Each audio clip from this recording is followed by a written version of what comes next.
Vamos ler todos Efésios capítulo 6, do verso 10 ao verso 23.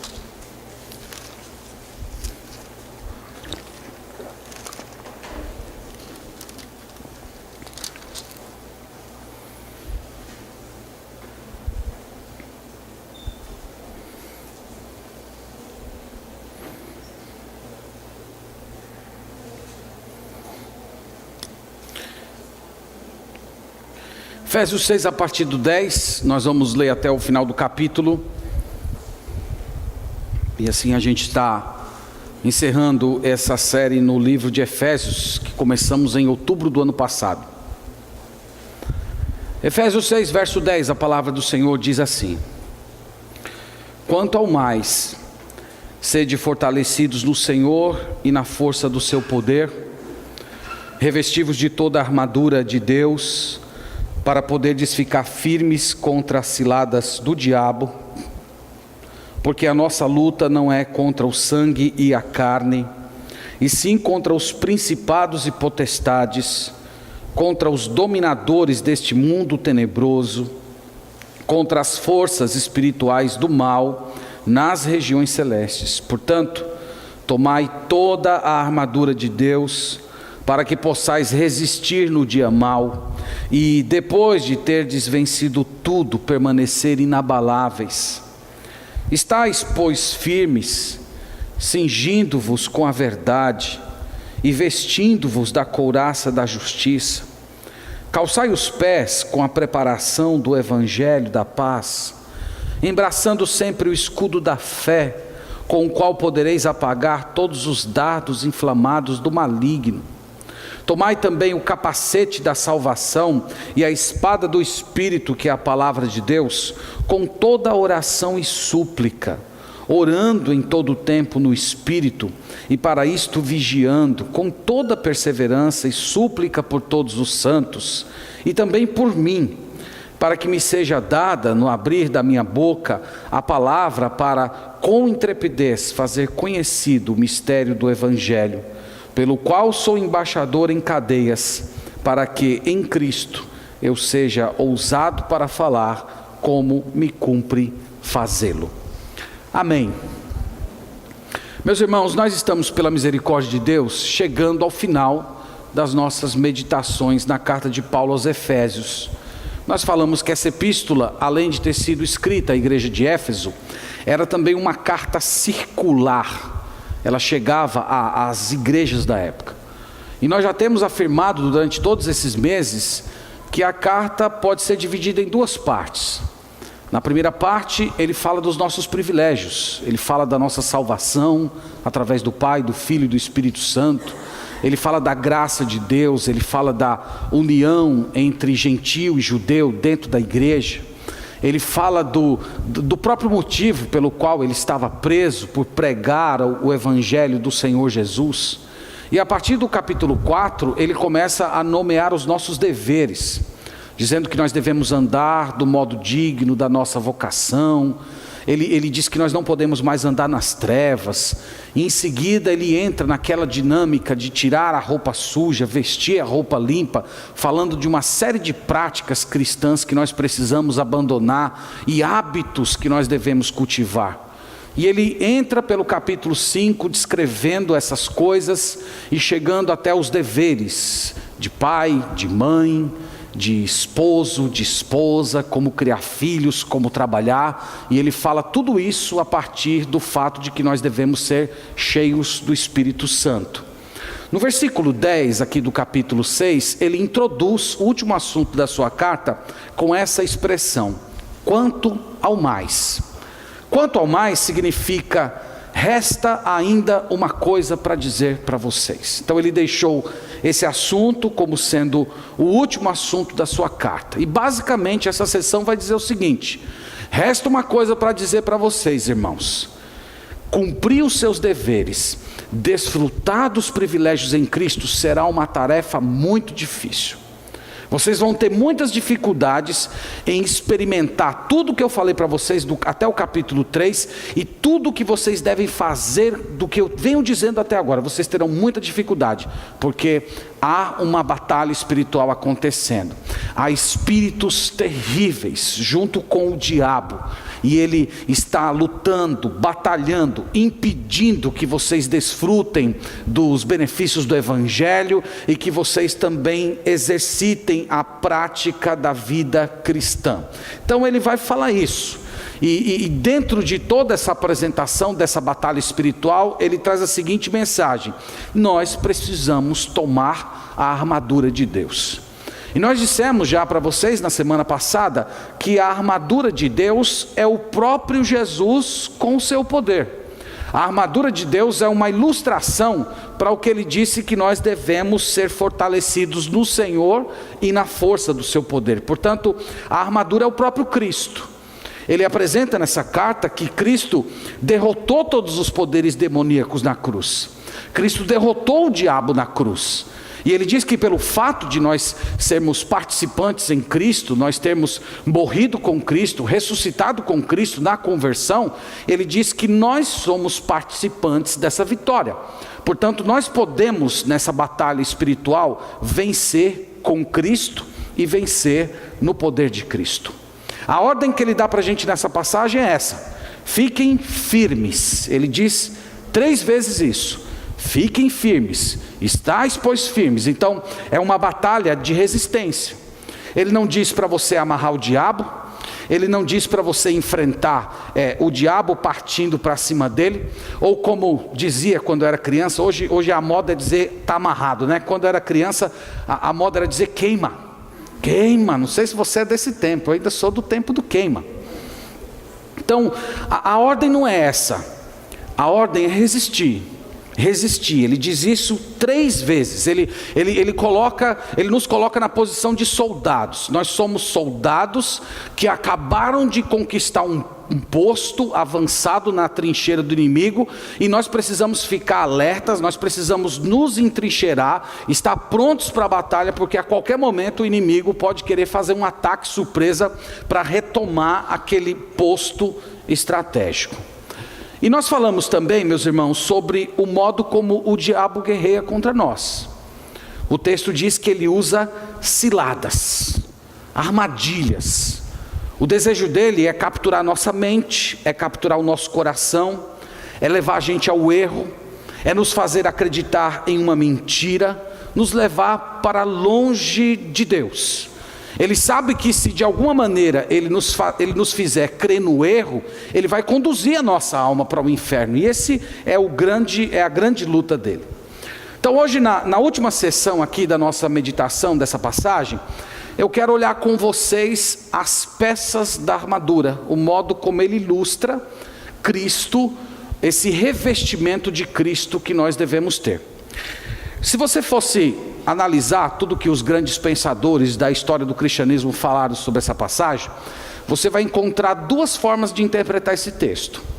A primeira diz que a armadura de Deus se refere a qualidades éticas. Isto é, quando ele diz, por exemplo, assim, ele fala aqui no verso 14: estáis pois firmes, cingindo-vos com a verdade. Então, o que significa verdade? Então, quem acredita que ele está se referindo a qualidades éticas, vai interpretar esse versículo dizendo o seguinte: olha, está falando que você precisa sempre falar a verdade, que você precisa ser uma pessoa verdadeira, que você não pode abrigar mentira no seu coração.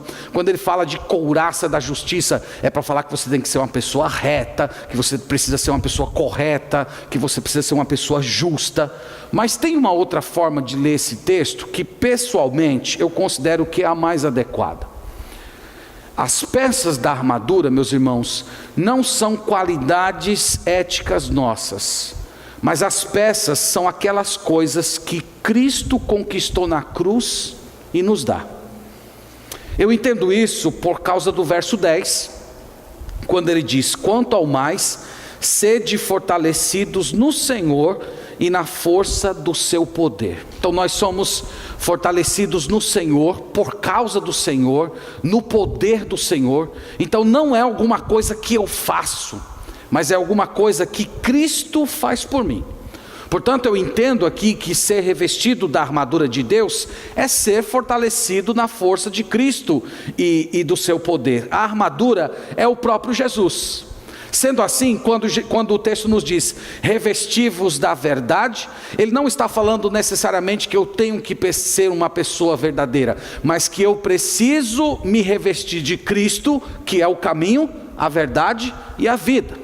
Vocês entendem isso? Isso aqui é muito importante para a gente começar a olhar ao texto. Então não é uma coisa que você tem que produzir, é uma coisa que Cristo já fez, que Ele já adquiriu.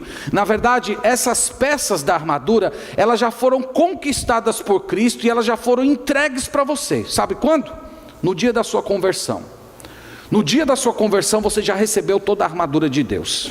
E a única coisa que você precisa fazer hoje é tomar posse dessa armadura, é você se revestir dessa armadura, porque a armadura, que é o próprio Cristo, já foi entregue para você no dia que você se converteu ao Senhor Jesus. O nosso trabalho hoje então é revestir-nos de Cristo, é todos os dias, através da leitura da oração, da meditação das Escrituras, na própria devoção a Deus, nós tomarmos posse daquilo que Cristo já nos deu. Então nós somos chamados aqui a sermos aquilo que já somos.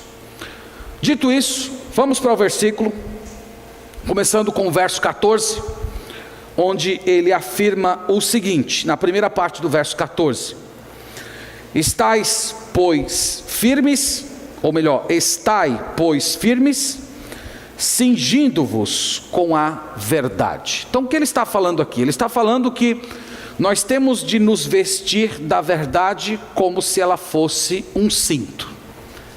Jesus aqui está usando as peças de roupa de um soldado romano. E uma das peças que todo soldado romano utilizava era um cinto. Esse cinto servia para proteger o seu abdômen, e era o local também onde ele depositava as suas outras peças de guerra. E ele está falando, a verdade é o cinto da armadura. E essa verdade aqui, irmãos, é a própria verdade do Evangelho. É a verdade do Evangelho que nos cerca. É a verdade do Evangelho que protege os nossos órgãos vitais espirituais. E sabe como isso nos protege dos ataques de Satanás? Porque lembra que ele sempre tem em mente os ataques de Satanás. Como é que a verdade do Evangelho nos produz, nos livra, nos protege dos ataques de Satanás? Meus irmãos, vamos lembrar que a maior arma do nosso inimigo é o erro religioso. É fazer você crer numa mentira. É você ter fé naquilo que é indigno de ter fé. E quando nós nos apoderamos da palavra de Deus, da verdade de Deus expressa no Evangelho, nós estamos prontos para enfrentar a mentira, a heresia, o erro religioso. O próprio Senhor Jesus disse que conhecereis a verdade e a verdade vos libertará. Portanto, é por isso que ele diz que nós precisamos da verdade nos protegendo, que é o próprio Jesus. Agora a questão é, como é que você coloca esse cinto? Como é que você cinge a si mesmo de verdade? Você precisa todos os dias se agarrar às Sagradas Escrituras. Você precisa todos os dias encher a sua mente com aquilo que é verdadeiro. Você precisa em todos os momentos da sua vida meditar em Jesus, meditar nas promessas de Jesus, deleitar-se nas coisas espirituais. É dessa maneira que você está cingindo, cercando os seus órgãos vitais com a verdade de Deus. Mas no versículo 14 ele apresenta uma segunda peça. Depois de falar de se cingir com a verdade, ele diz assim: vestindo-vos da couraça da justiça. Como eu já disse para vocês, a justiça que ele está declarando aqui não é aquela justiça ética, de uma pessoa reta, de uma pessoa correta. A justiça que Paulo está falando aqui é aquela justiça com a qual Deus nos justifica. É aquela justiça de Cristo que é colocada em nossa conta. É o que a Bíblia chama de justificação. E ele diz que essa justificação funciona como uma couraça. A couraça era uma peça da armadura do soldado romano que protegia todo o seu peitoral e era unida ao seu cinto. Ela era toda feita de metal e protegia esses órgãos aqui. Então ele está dizendo que uma vez que nós fomos justificados, nós estamos protegidos por Cristo. O próprio Paulo disse isso: quem os condenará? É Cristo quem morreu, é Cristo quem os justificou. Essa é a peça que nós somos colocados diante de Deus. Essa peça nos protege das acusações de Satanás. Essa peça nos coloca diante de Deus com segurança na alma, nos momentos em que nós recebemos ataque, naquelas ocasiões em que pecamos, e o inimigo atinge a nossa consciência, dizendo: você não é crente verdadeiro, você não é de Deus, você não se converteu de verdade, você é indigno, você não merece ser contado entre os eleitos de Deus. Você já passou por isso alguma vez? Trevas cercando a sua mente, uma sensação de incredulidade que vai tomando conta do seu coração, e você começa a ter dúvidas da presença de Deus, por causa dos próprios erros, da sua própria fraqueza espiritual. Então ele diz que essa peça nos ajuda a enfrentar esse tipo de coisa. Apossados dessa peça, nós podemos dizer: Deus me aceita com base na justiça de Cristo. Deus não me aceita por causa dos meus erros e dos meus acertos. Eu não fui recebido por Deus como filho e como filha porque eu sou uma pessoa justa, boa, correta, que sempre faço tudo o que agrada a Deus. Eu sou recebido por causa da obra que Cristo fez na cruz. Naquela obra Ele me declarou justo, Ele me declarou inocente. E assim, meus irmãos, que nós nos apossamos da justiça de Cristo como uma couraça, e estamos prontos para resistir aos ataques do inimigo. Então Satanás, lembre-se disso, ele quer ver você derrotado, ele quer ver você tímido, ele quer ver você como uma pessoa que tem aquela sensação dentro de você que você não é perdoado por Deus. E essa verdade, ela é importantíssima, meus irmãos, para a nossa alma. Agora, como é que você veste essa peça? Como é que você se apossa dela? Diariamente, você dobrando os seus joelhos, lembrando, agradecendo a Deus pela morte e pela ressurreição de Jesus Cristo. Você agradecendo: Senhor, muito obrigado, porque o teu filho morreu no meu lugar, ele carregou a minha culpa, ele carregou o meu pecado, ele levou para longe, ele me deu santidade, ele me deu justificação, ele me perdoou completamente, eu fui aceito pelo Senhor, eu sou considerado inocente diante do teu santo tribunal. Meus irmãos, nós oramos por isso e nós pregamos para nós essa mensagem todos os dias, nós trazemos ela, abrigamos ela em nosso coração. É assim que nós vestimos a chamada couraça da justiça. Pois bem, mas nós temos uma terceira peça, versículo 15, que ele continua apresentando. Ele diz: calçai os pés com a preparação do evangelho da paz. Então ele diz, é a paz do evangelho como se fosse um sapato, em outras palavras. Meus irmãos, o sapato que o soldado romano utilizava era uma espécie de uma semibota, com um couro assim, todo entrelaçado, e servia para proteger os pés. Às vezes na guerra, os inimigos jogavam coisas no chão para pisar, para ferir. Então o soldado precisava ter aquela segurança de que ele poderia correr dentro do campo de batalha sem ter os seus pés feridos. Então ele compara isso com a paz, com o evangelho da paz. Então o que isso significa para a gente? Ele está falando que aquela paz que só o evangelho de Cristo produz, funciona como uma preparação para o seu combate.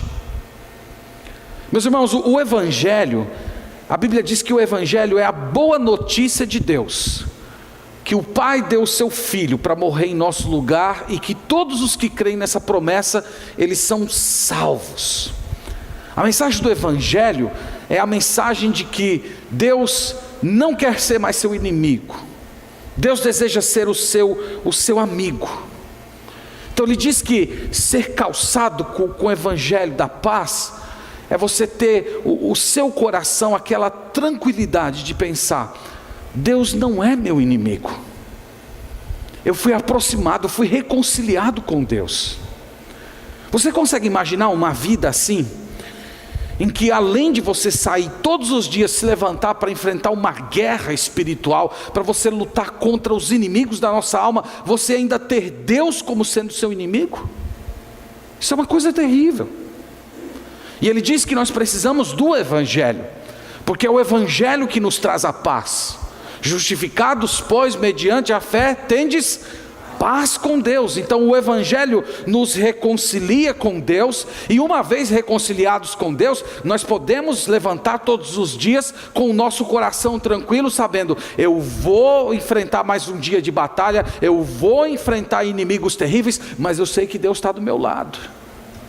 Eu sei que Deus é meu amigo nessa batalha. Eu sei que Deus não está mais irado comigo. Meus irmãos, dentre muitas coisas que a gente pode falar nessa passagem, tem uma coisa que ela mostra assim bem claramente: é a situação terrível de uma pessoa sem Deus. É terrível, porque além de você ter o diabo como seu inimigo, você tem Deus como seu inimigo. A Bíblia diz isso. Eu sei que essa verdade é uma verdade muito dura, mas ela é bíblica.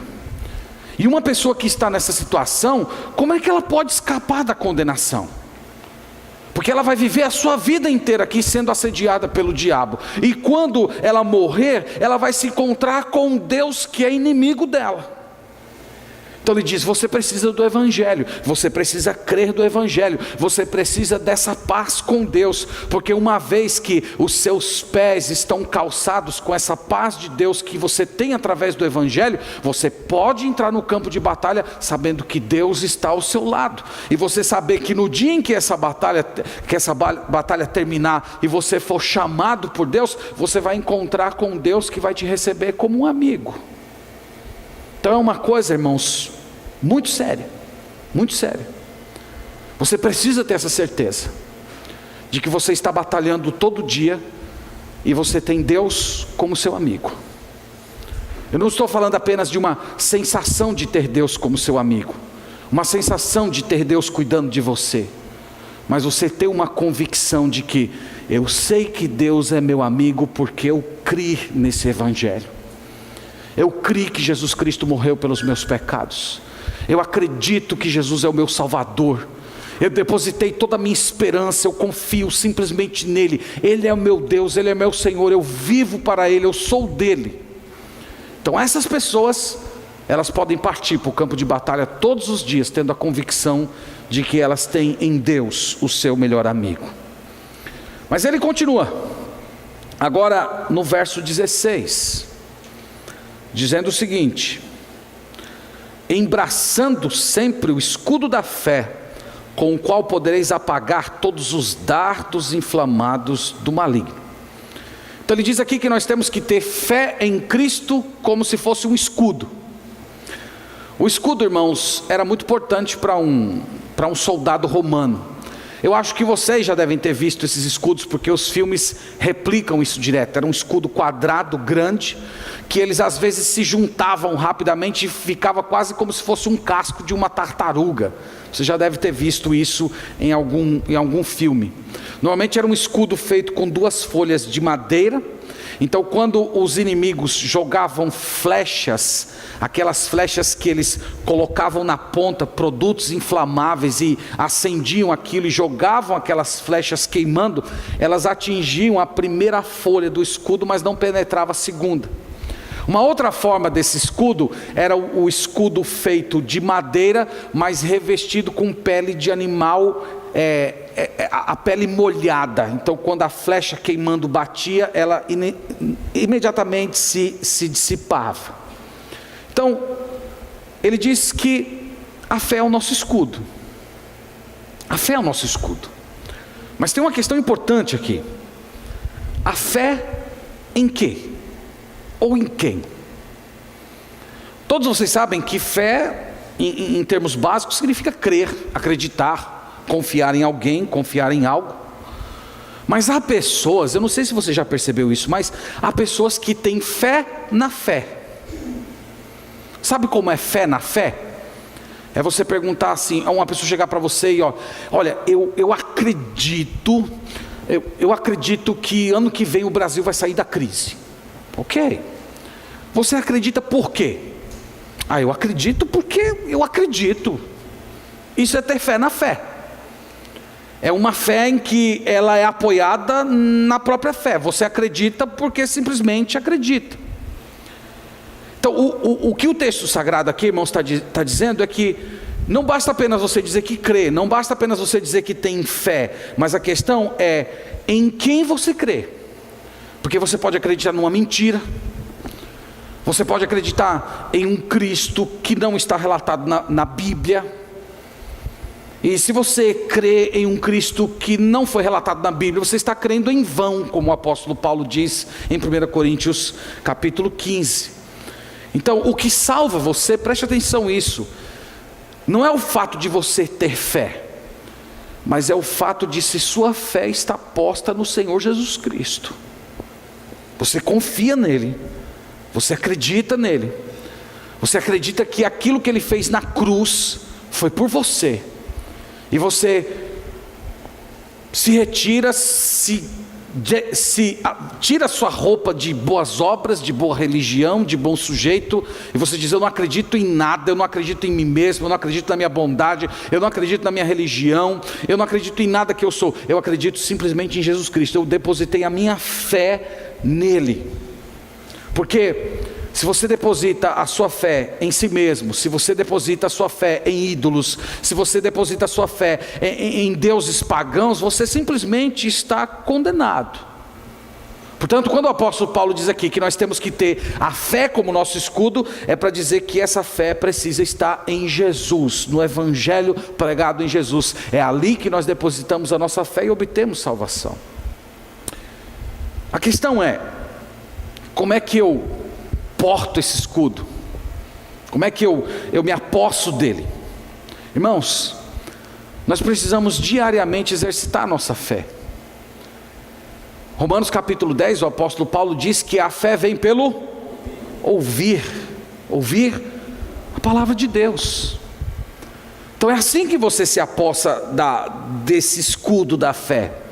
É você orando, é você lendo, é você pensando em Deus, é você agradecendo pelas bênçãos de Deus, é você recordando as promessas de Deus, é você diariamente enchendo sua mente com as coisas do céu. Quando você faz isso, a fé brota. Você não precisa produzir fé. Quem produz fé é Deus. Algumas vezes as pessoas procuram a gente dizendo assim: olha, pastor, eu não tenho fé. Eu acho que eu não tenho fé. Mas a gente precisa lembrar que a fé é como um músculo, que se esse músculo não for exercitado, ele vai ficar atrofiado. Então o que desperta a sua fé? O que desperta a sua fé é o contato com a palavra de Deus. O que desperta a sua fé não são objetos consagrados, como algumas igrejas dizem aí. Coloca o copo de água em cima da televisão, que a sua fé vai ser despertada. Compra a rosa ungida, que a sua fé vai ser despertada. Compra o kit de beleza da rainha Esté, para você ter a sua fé despertada. Não são esses objetos que despertam a fé. O que desperta a fé de uma pessoa é o contato com a palavra de Deus através da oração. Nossa fé brota. Isso vai dar coragem, ousadia, confiança, conforto. E é essa fé que nos coloca como escudo, de modo que quando o inimigo nos ataca, nós estamos prontos. Nós resistimos. As flechas vêm ao nosso encontro, mas elas não nos ferem, porque nós confiamos simplesmente no Senhor. Versículo 17, ele apresenta a próxima peça. Ele diz: tomai também o capacete da salvação. Em 1 Tessalonicenses 5,8 ele chama de capacete da certeza de salvação. O capacete era uma peça de metal revestida de couro e servia para proteger a cabeça do soldado. Lembra que qualquer ferimento grave na cabeça anulava completamente um soldado. E ele diz que esse capacete representa a nossa salvação. Essa salvação que é dada pelo Senhor Jesus Cristo. E o ponto aqui para a gente é esse: como é que eu me aproprio da certeza de salvação? Porque tem gente que recebeu a salvação, mas não tem certeza dela. E essas pessoas, elas acabam sendo alvos fáceis para o inimigo das nossas almas. Crentes incertos sempre são vacilantes. Eles sempre são soldados tímidos, sem coragem de prosseguir. Por outro lado, aqueles soldados de Cristo que têm a convicção de que são de Deus, certeza de salvação, são pessoas sempre firmes, devotadas.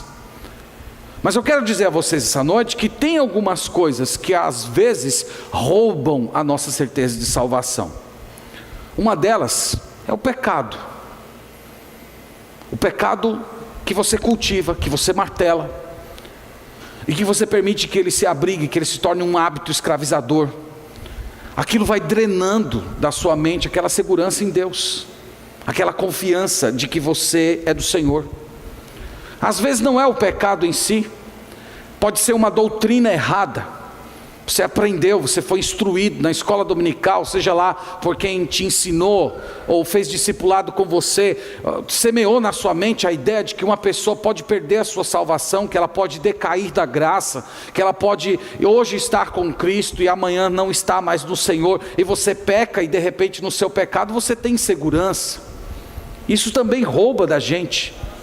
Mas o próprio Satanás faz isso, através da sua opressão, através das suas trevas, ele cercando a gente com todo tipo de assédio, e de repente nós começamos a perceber que a incredulidade está crescendo dentro do nosso coração, e nós nos pegamos duvidando da Bíblia, duvidando de Jesus, temendo se de fato nós temos vivido uma vida no Senhor. Essas coisas todas, irmãos, elas acontecem com a gente. Então aqui o apelo do texto é que aquelas pessoas que não têm certeza de salvação, elas vão ter dificuldade em avançar, elas vão ter dificuldade em continuar, elas vão se sentir inseguras no campo de batalha, elas não vão ter aquela certeza que Deus está na batalha como seu amigo. Ou eles vão ficar inseguros na batalha, ou eles vão tentar lutar nas suas próprias forças, sem tomar de Cristo, sem depender do poder de Cristo, o que é igualmente danoso. Mas o texto diz, meus irmãos, que aqui está o capacete da certeza da salvação. É legal o apóstolo Paulo dizer que esse capacete protege a nossa cabeça, protege a nossa mente, porque a nossa mente é o local onde se processa essa batalha, e nós precisamos dessa convicção. Então como é que eu me aproprio? Como é que eu posso me revestir dessa certeza e levantar todos os dias e pensar, eu sei que eu sou de Jesus? Você precisa ir à palavra de Deus. Você precisa memorizar versículos, internalizar versículos que falam da certeza de salvação. Aquele que começou a boa obra de vós, ele há de completá-la até o dia de Jesus Cristo. Todo aquele que o Pai me dá, esse virá a mim, e o que vem a mim, de modo nenhum eu lançarei fora. Nós temos centenas de versículos que falam que aqueles que estão em Cristo, nenhuma condenação há para eles. E você se reveste desses versículos, você memoriza, você internaliza, você se alimenta deles, você enche o seu coração deles, e aí você vai ser capaz de olhar para a sua vida e dizer, eu sou fraco, eu sou pecador, mas eu sei que eu sou de Jesus. Então, meus irmãos, esse é o capacete. Mas no versículo 17 ele apresenta a próxima peça, a última peça da armadura, na verdade.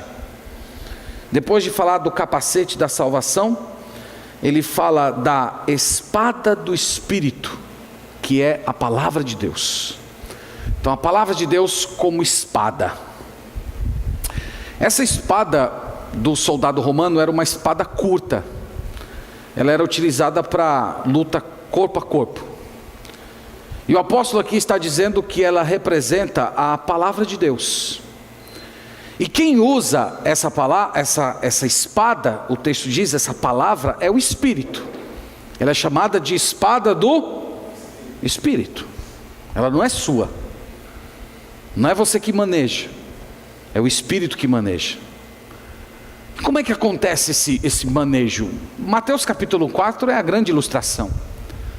Jesus no deserto, cercado pelo diabo, com muita fome, depois de 40 dias de jejum e oração, e o diabo cercando ele. Se tu és filhos de Deus, manda que essas pedras se tornem pães. E Jesus respondendo: está escrito. A nova investida de Satanás: se tu és o filho de Deus, lança-te daqui abaixo. Jesus responde: está escrito. Novamente outra investida: me adora, se dobra diante de mim, que eu vou te dar todos os reinos. E Jesus respondendo: está escrito. Aqui, meus irmãos, é o ensino para a gente de como é o significado para a nossa vida do uso da espada do Espírito. Nós temos que responder às mentiras, às tentações, às ofertas do inimigo com o está escrito. Nós falamos um pouco hoje isso na escola dominical.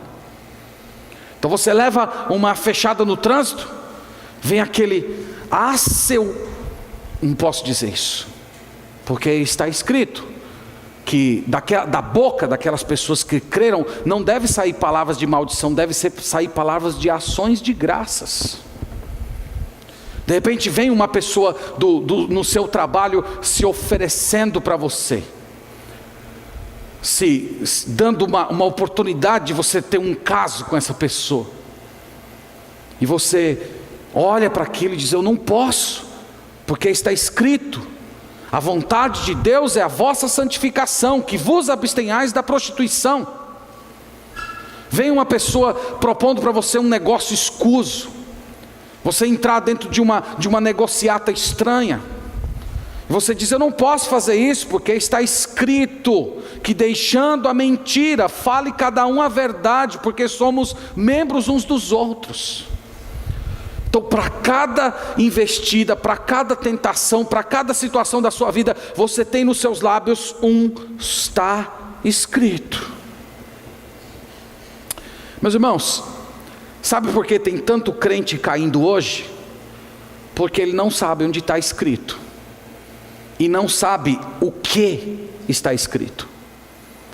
E quando chega o momento da tentação, ele não tem que se agarrar, ele não tem a coluna em que se apoiar, ele não guardou as palavras no coração para não pecar, como diz o salmista no Salmo 119. Você não tem a espada, é a sua única arma de ataque. Você não tem o martelo, que é uma outra imagem que a Bíblia usa, o martelo que espedaça o mal. Então nós precisamos nos apropriar da palavra de Deus para enfrentar essas coisas. Nós precisamos ter uma resposta bíblica nos nossos lábios, pronta, ensaiada, para cada assédio que a gente sofre no dia, seja do mundo, seja da carne, seja do diabo. Você sempre tem está escrito. É assim que nós usamos a palavra de Deus, e é assim que o nome de Deus é honrado através da nossa vida.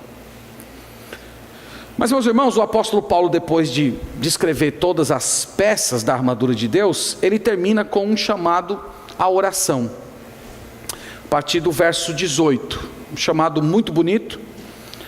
Ele diz o seguinte: com toda oração e súplica. Então ele diz primeiro, com toda oração. Lembra que essa frase aqui está ligada ao verso 13.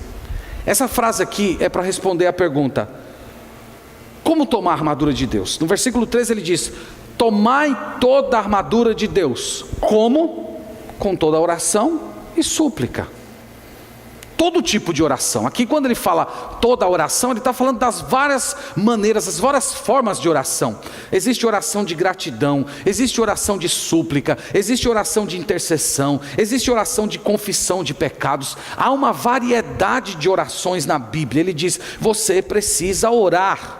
E ele diz no versículo 18 ainda: oração e súplica, orando em todo tempo no Espírito. Então é orando em todo tempo, é orando sem cessar, é você cultivando o hábito de oração. é você orando sozinho, é você orando com outras pessoas, é você orando em grupos, é você orando em igreja. Uma das ocasiões importantes que temos ressaltado aqui semana após semana, o nosso culto de oração. É a única ocasião da semana quando nós podemos nos juntar como corpo de Cristo para interceder ao Senhor. Mas irmãos, mais do que isso, você passar o dia conectado com Deus, no trânsito, no seu trabalho, nos seus estudos, você sempre está ligado, você está unido ao Senhor. Eu falei hoje de manhã sobre a diferença entre orar e ter o espírito de oração. A diferença entre você orar durante um certo tempo do seu dia e você ter o seu coração unido a Deus em oração durante todo o dia. E é isso que ele está falando aqui. Não é só você tirar 20 minutos do seu dia para ler um capítulo da Bíblia e orar, e depois que você fechar a Bíblia você esquecer Deus. Mas você manter o seu coração unido ao Senhor. Você tornar Deus parte do seu dia. Qualquer coisa que acontece na sua convivência, você tem uma palavra para dizer com Deus. Olha, Senhor, está vendo isso? Oh meu Deus, tenha misericórdia dessa pessoa. Oh Senhor, ajuda. Oh Pai, tem misericórdia de mim, está vendo o que está acontecendo? Você está incluindo Deus na sua vida. Você dizendo: Senhor, o que eu respondo, o que eu faço, o que eu digo diante dessa tribulação? Ou você dizendo: Senhor, muito obrigado por essa bênção. Oh Deus, como é que eu reajo? E você passar o dia assim. Você não simplesmente fazer uma leitura bíblica e uma oração e esquecer que Deus existe, mas através do dia inteiro, o seu coração unido ao Senhor, você falando com Deus através do Espírito Santo. Esse é o chamado do apóstolo Paulo. Ele diz que é assim que você coloca as peças da armadura. Ele continua ainda no versículo 18 dizendo: e para isto vigiando com toda perseverança. Isto é, perseverança é insistência. Você não abandona aquilo, você continua crendo, você continua orando. Às vezes Deus vem a você, responde rapidamente. Outras vezes você tem a sensação que Deus está em silêncio. Outras vezes você tem a sensação de que Deus te abandonou. Mas você continua: Senhor, eu não estou te ouvindo, mas eu creio. Senhor, eu não estou sentindo a sua presença, mas eu acredito que o Senhor está aqui comigo. E eu continuo orando, eu continuo suplicando ao Senhor. Ele continua, meus irmãos, dizendo: para isto vigiando com toda perseverança e súplica pelos santos. Sabe o que ele está dizendo? Ore pelos seus irmãos, ore pelos seus companheiros. Sabe por que você precisa orar pelos seus irmãos? Porque eles são os seus companheiros nessa batalha, eles são os soldados que estão dividindo as armas com você. Então ore por eles, peça por eles. E o apóstolo Paulo inclusive se inclui no versículo 19, dizendo: e também por mim, para que me seja dada no abrir da minha boca a palavra, para com intrepidez fazer conhecido o mistério do Evangelho, pelo qual sou embaixador em cadeias, para que em Cristo eu seja ousado para falar como me cumpre fazê-lo. Meus irmãos, isso é uma coisa muito gloriosa. Esse homem, quando escreveu isso, ele estava preso. E quando ele disse: orem por mim, qual foi o pedido dele? Orem por mim para que eu seja liberto. Orem por mim porque eu quero passar o Natal em casa. Orem por mim porque eu quero sair dessa situação. Qual foi o pedido dele?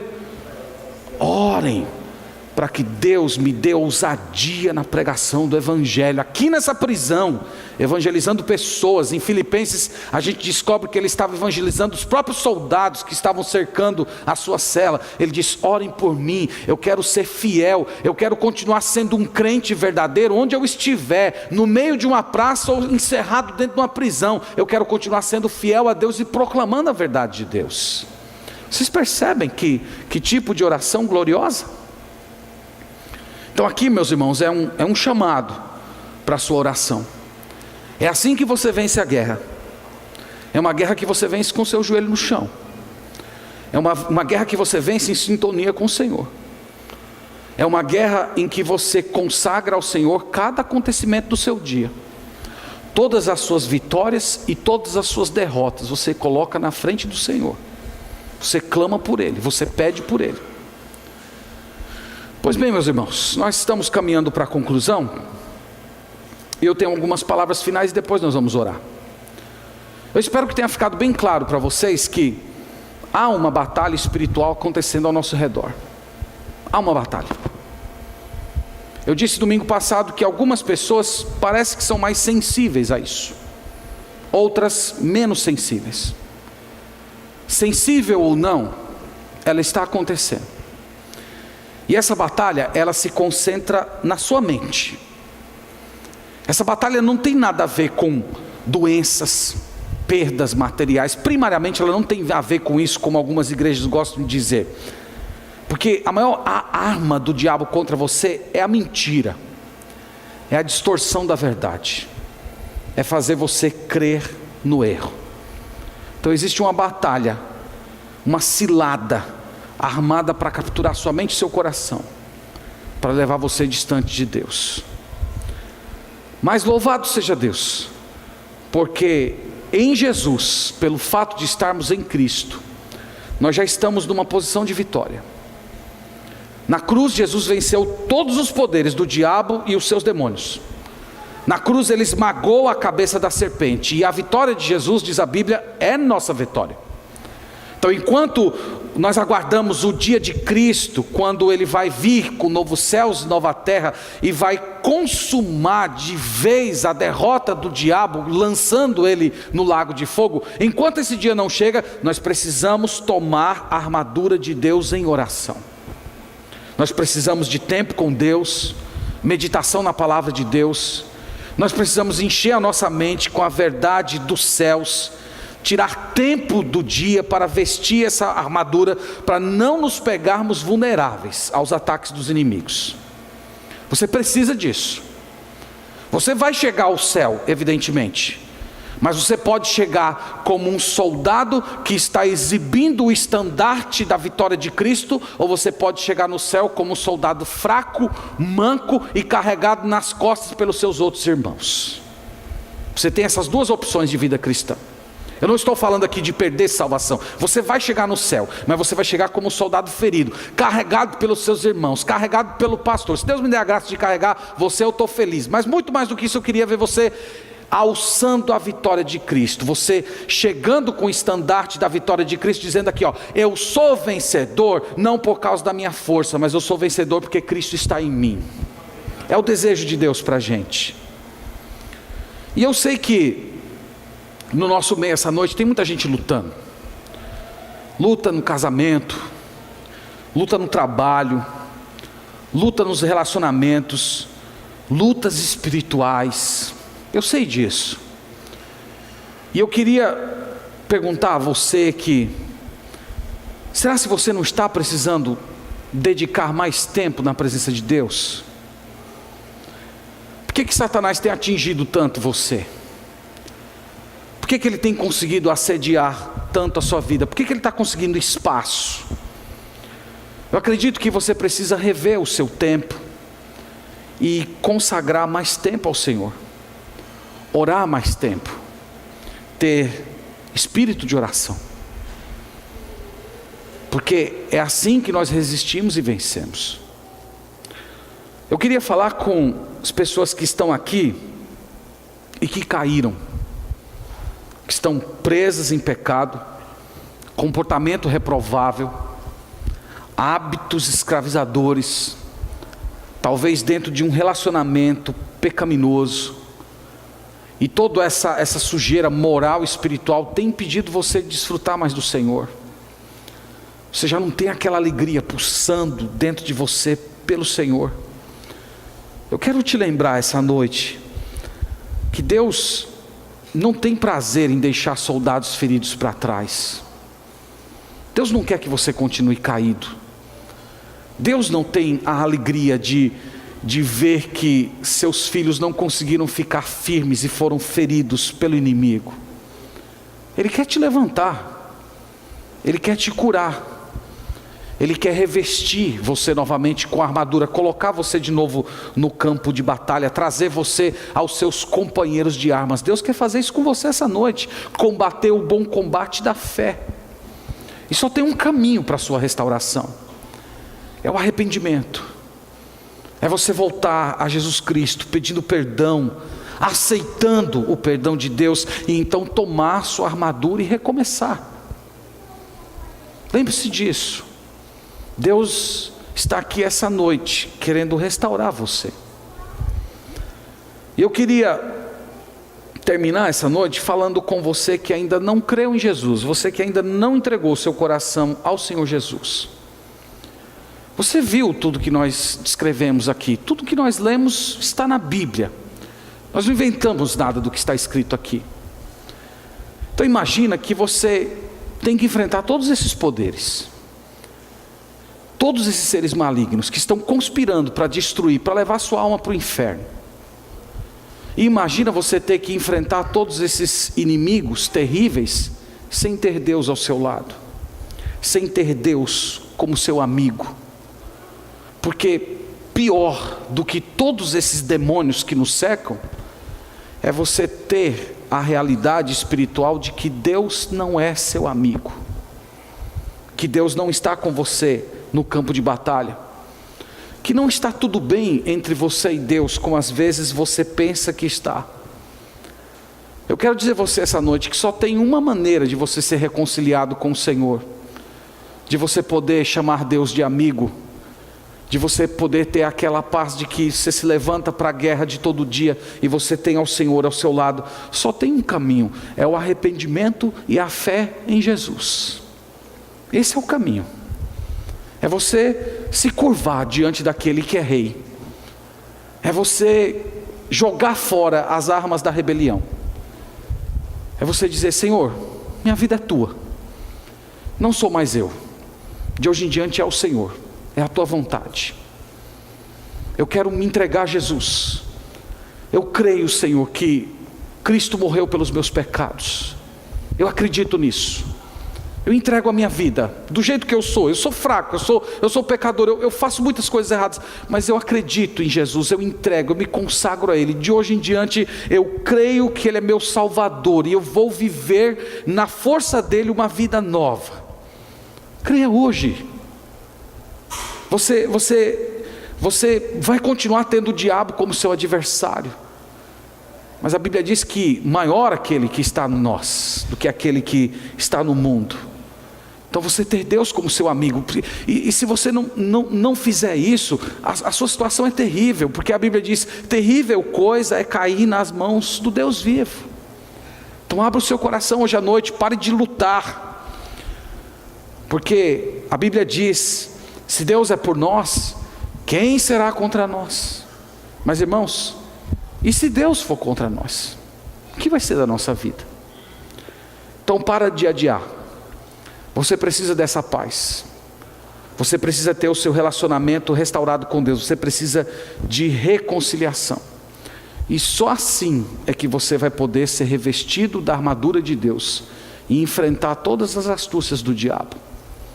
Então hoje, onde você está, no nome de Jesus, eleve o seu pensamento para o alto e diz: Senhor, eu creio em Jesus, eu me entrego a Jesus, de hoje em diante eu sou o seu, eu recebo Jesus como meu Salvador, Senhor da minha vida, governante.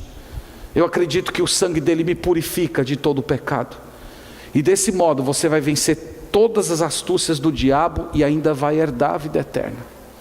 Jesus Cristo está aqui essa noite te oferecendo salvação. Se aproprie dela. E quanto a nós, meus irmãos, vamos permanecer alertas, vamos acordar. Coisas que o pastor Marcos falou hoje de manhã foram muito apropriadas.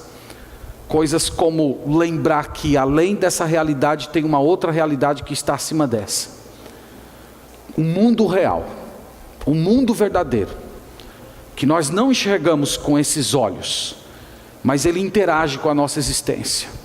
Seres espirituais terríveis que querem nos levar para longe de Deus, conspirando contra o nosso casamento, conspirando contra a nossa família, conspirando contra a nossa fé, querendo nos destruir, querendo nos levar para longe do Senhor. E a única saída é a gente ser revestido da armadura de Deus. Vamos nos apegar ao Senhor, irmãos. Vamos orar, vamos desligar a televisão, vamos deixar celular de lado, vamos nos conectar aos céus, Vamos manter o nosso dia, o nosso coração unido ao Senhor. O que está acontecendo em nossa vida é coisa séria. É tempo de parar de brincar. É tempo de parar com as distrações, de amadurecer, de deixar de ser criança espiritual e tomar consciência de viver como um adulto em Cristo, consciente dessas coisas, apoiados no Senhor. Então que Deus nos abençoe, que Ele nos ajude e que essa igreja seja um local onde o Senhor Jesus Cristo reina. Amém. Vamos orar ao Senhor em gratidão por tudo isso. Nós te glorificamos, ó Deus. Nós te agradecemos porque em Cristo nós somos vitoriosos. Ele venceu o mal, Ele venceu o inferno. Ele despojou principados e potestades. Ele pisou na cabeça da serpente. Ele é o grande vitorioso. E nós, Senhor, teus servos, apoiados em Jesus Cristo, nós sabemos que por causa dele nós podemos também vencer. Levantando o estandarte dele, de Deus, de governante, fincando nesse mundo, nos mantendo em pé, fortes. Ó Deus, nós te agradecemos por essa verdade. Mas nós estamos aqui, Senhor, pedindo, rogando, suplicando ao Senhor, que o Senhor nos revista com toda a armadura de Deus. Que nós sejamos revestidos de Cristo, do poder de Cristo, da glória de Cristo. Que Cristo seja a roupa que nós enfrentamos a nossa vida, os pensamentos de Cristo, as reações de Cristo, o exemplo de Cristo, Senhor, seja a vida que nós vamos adotar como prática diariamente. Nos ajuda, ó Deus, tem misericórdia. Nós estamos fazendo nesse momento, ó Pai, o que a Tua palavra diz. A Tua palavra diz para nós orarmos, em suplicando. E é isso que nós estamos fazendo nesse momento, Senhor. Nós estamos quebrantados diante do Senhor, pedindo, tem misericórdia de nós, nos reveste, nos ajuda, nos abençoa, dá-nos Cristo, dá-nos o poder de Cristo. Tem misericórdia de nós, Senhor. Tem misericórdia da nossa igreja, dos nossos irmãos. Protege-os, ó Deus, do mal, do maligno. Faz com que esses irmãos sejam despertados, que eles acordem para essas realidades espirituais, que eles abdiquem das distrações, de tudo aquilo que tem impedido eles de desfrutar do Senhor. Tem misericórdia daqueles que estão caídos, daqueles que estão vencidos, prostrados. Deus, regenera, traz de volta, levanta, ó Deus, abençoa. É o teu povo, Deus, nós somos os teus servos. O Senhor não tem prazer em ver os teus filhos derrotados pelo inimigo. Tem misericórdia, ó Deus. Tem misericórdia da minha vida. Tem misericórdia da minha família. O Senhor sabe as coisas que nós estamos passando. Tem misericórdia da minha esposa, do meu filho, das coisas que nós temos enfrentado nos últimos dias no campo espiritual. Reveste a nossa casa, nos protege em nome de Jesus.